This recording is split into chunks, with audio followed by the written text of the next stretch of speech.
오늘 박사님의 두 번째 강의는 야간에 열이 난다 였습니다. 관련해서 강의 들으셨고요.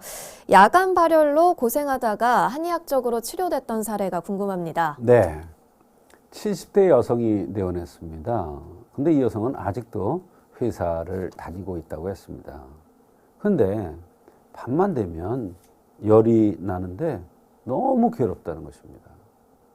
근데 이런 것을 자식들한테 얘기를 해도 믿어주지도 않고 남편한테 얘기해도 믿어주지를 않는다는 것입니다. 겉으로 나타나는 증상이 없기 때문에 그렇습니다. 귀신 들린 것 같고 구술해보려는 사람도 있었고요. 여기다 다니면서 검사를 해도 원인을 찾아낼 수가 없다고, 원인이 없다고, 아무런 이상이 안 나타난다는 거예요. 검사를 해도. 그래서 치료를 할 수도 없다는 것입니다. 그런데 본원에 내원해서 제발 치료 좀 해달라고 이러는 것입니다. 열이 나도 누구한테 얘기를 해도 믿어주지도 않고 이해를 못하는데 어떤 사람이 소개를 하다는 것입니다. 그래서 내원했는데 한약을 쓴 후에 그 이후에는 밤에 열이 나는 현상, 밤에 열이 나서 너무 괴로운 현상들이 말끔하게 좋아졌다고 하면서 좋아한 경우가 있어서 소개를 하는 것입니다.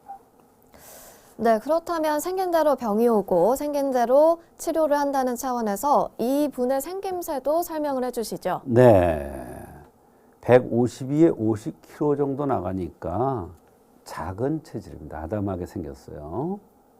네, 눈동자가 빛이 나고 얼굴이 돌출형으로 생겼습니다.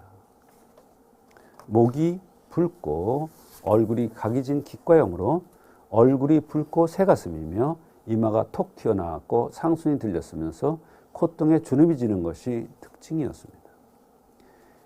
이미 생긴 모습과 얼굴빛, 눈동자 빛이 나는 것 등에서 너무나 예민하다는 것이 나타났고 병의 해답은 어느 정도 찾아졌던 것입니다. 이런 경우 생긴 대로 병이 온다는 차원에서 생긴 모습을 보고 그 원인을 찾아하면 아주 어려운 병이지만 쉽게 치료될 수 있는 것입니다. 이분은 성격이 남한테 신세를 지고 못 산다. 또 물건을 주든지 뭐든지 줘야 편안하다는 이런 성격입니다. 그래서 동생한테 사업 자금을 몇 억을 줬는데 동생이 안 준다고 속상해하는 것입니다. 네, 이 환자분의 성격적인 특징도 잘 들었습니다. 또 다른 불편한 증상은 없었나요? 네, 그 밖에도 여러 가지 증상들이 나타났는데요. 특히 밤 1시 되면 뜨겁다는 거예요. 몸도 얼굴도. 그래서 얼음팩을 해야 잠이 온다는 겁니다. 입안이 자주 마르고 너무 심하니까 혀가 올라붙는다는 거예요. 입안이 바짝바짝 마르고 입이 붙어서 물을 먹지 않으면 도저히 잠을 잘 수가 없고 물이 없으면 혀가 갈라지고 쓰라리고 목구멍이 마르고 좌측 침샘에 돈이 있다는 이러한 얘기도 들었다는 것입니다. 약 먹기 전에 가슴이 약간 뜨거웠고 우측 어깨도 많이 아프고 걸어다니면 오른쪽 나팔관 밑에 찌르는 느낌도 있다고 했습니다. 엉치가 아팠고 고관절까지 아프다고 했어요. 소변을 자주 보고 이것 때문에 오줌 수타라고 해서 병원도 갔었고 멍이 잘 들고 밤에 좌측 얼굴이 씀뻑거리고 입술 주위가 떨리고 좌측 귀가 먹먹하다고 했습니다. 입이 쓸 때가 있고 대변을 처음에 콩알만하게 나오고 이후에는 물같이 퍼지는 이런 현상도 있고 좌측 배가 뜨겁고 바늘로 찌르는 듯한 이런 증상, 허벅지가 당기고 발톱 밑이 당기는 이런 여러 가지 불편한 증상이 혼재되어 있었습니다.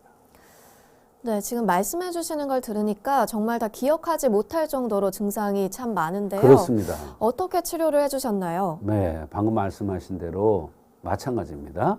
저도 들으면서 이분이 내원할 때 새카맣게 이렇게 써가지고 왔어요.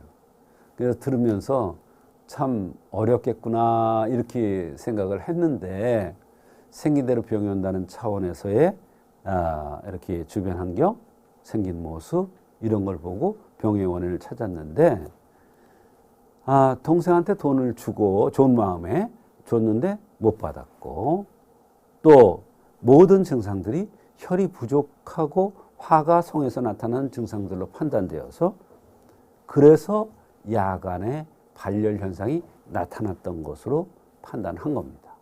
그래서 보혈시키는 사물탕에다가 화를 꺼주는 이렇게 황련이라든지 황백이라든지 이런 약을 추가해서 처방을 구성해서 투여했던 것입니다.